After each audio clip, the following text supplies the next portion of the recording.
Est-ce qu'il n'existe pas une prédisposition au suicide? Alors, ça c'est pas démontré, mais il y a des scientifiques qui le disent, puisque en termes de problèmes neurologiques, entre autres, il y a un terrain, peut-être génétique, de gens qui sont donc prédisposés à être dépressifs.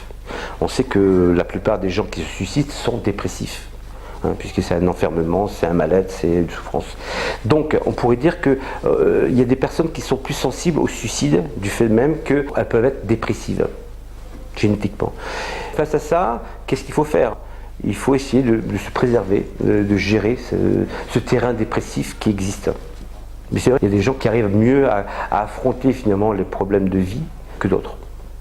Et est-ce qu'on peut vraiment aider un suicidant puisqu'il est enfermé?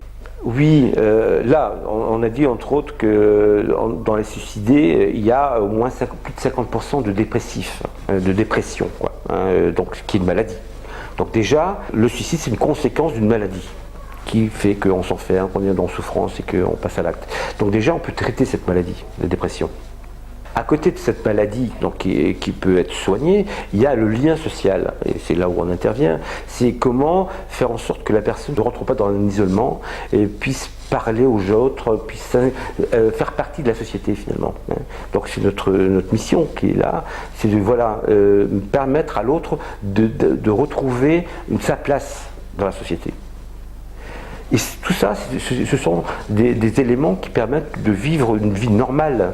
Le suicide n'étant que finalement l'aboutissement d'une souffrance parce qu'on ne s'adapte pas à cette société et qu'on se sent rejeté. Donc oui, on peut lutter contre le suicide. En parler, c'est déjà revivre.